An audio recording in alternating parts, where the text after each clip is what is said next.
I have no idea who Yug is or what planet he may be from, but just like Superman, there is kryptonite in this concept, and that kryptonite is the facts. His oversimplistic "money always flows to the writer" is his central argument. The problem with that concept is that he makes it sound like a movie script. You don't know who Yug is? Maybe I can help you out. If you don't think that Tate is a mendacious vanity, that blog post alone should prove it. The problem with that concept is that he makes it sound like a movie script. Write a book, ask mom how good she thinks it is, send it to a publisher, they take it and make you a millionaire while you sit at home and watch TV. Of course, writers should make money for their work, but the premise that they will never have to spend money if they publish, promote or market their books is incredibly naive. Money flows to the author. Sure, J.K. Rowling and James Patterson are multi-millionaires, but they have each cranked out several books, have movie deals, and have to sell an incredible volume of books. They are in the extreme minority, of which I am certain Mr. Yug's Law is not a member. If you claim that you've disproved Yug's Law, or that you've found a fallacy in Yug's Law, or that Yug's Law don't single quote to apply, either you're a scammer, you're a dupe of scammers, or you have no clue about publishing. I am really surprised by your latest post about Tate being liars. Up until this point I had thought that you wanted to have an open and honest conversation about Tate. That led me to believe that you were sincere in engaging in this discussion, but at this point, I am starting to question your intent. The fault in Yug's Law is that it does not provide for a set point in time at which one should take stock of his or her net gains or losses. I'm starting to get the feeling that you are all just writing to defend your point of view and not really to seek the truth. Sorry, but to me, that is more of a personal attack and is immaterial to the issues being discussed here. Just one last observation on your post. I find it interesting that you got so upset about Tate writing about you and your beliefs on one of their blogs when this has been commonplace for you to do over the years through the forums you frequent.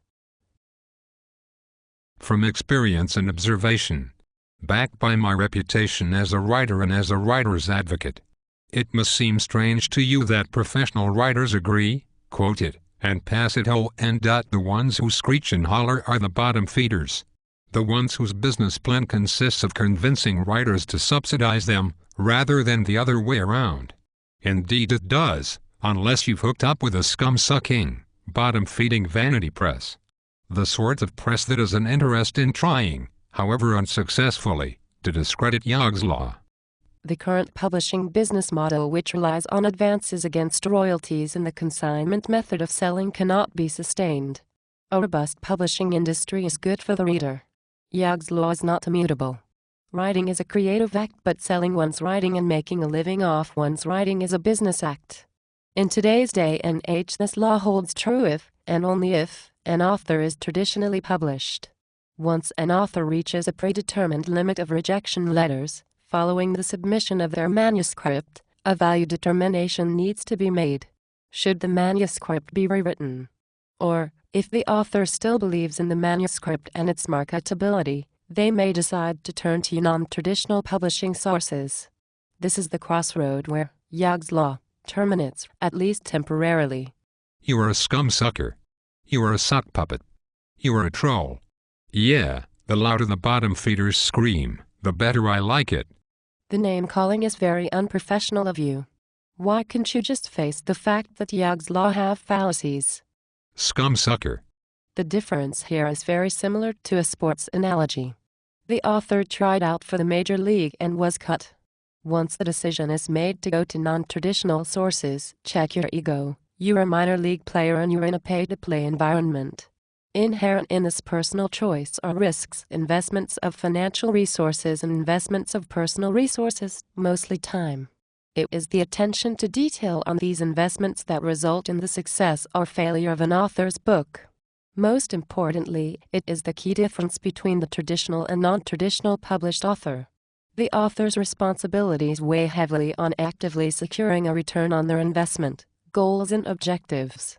Then, and only then, will money flow toward the author. Scum-sucker. This route is certainly not a bar, assuming that an author has produced a well-written and marketable book for later success as an author in the traditional market. Many authors have successfully made a leap from the minor league to the major league, having first gone the non-traditional route. Under this scenario, Yogg's law may have some validity. Scumsucker. Listen, I've done this interview in my bra and panties just for you. I would have hoped that you would have appreciated this and would relax your position and recognize the fallacies in your misguided law. You are doing an incredible disservice to first-time authors. Well, this is true. Self-publishing is the part of the map where the author hires the editor, hires the cover artist, the typesetter, the proofreader, contracts the printer, buys the ISBN, arranges distribution, promotion, marketing, and carries out every other aspect of publishing. What you need to recall is that while the author is the publisher, publisher and author are separate roles. One of the classic mistakes I see with self-published authors is that they don't put paying the author in their business plan as an expense. The money still needs to move from one pocket to another. Those pockets may be in the same pair of pants, but that movement must be in the business plan, and it has to happen. So, if an author takes on these expenses, as you have suggested, and the book fails, there really isn't any money to flow to the author, is there? Therefore, money may not always flow to the author, but it should. Right? Scumsucker. You are a sock puppet. You bottom feeder.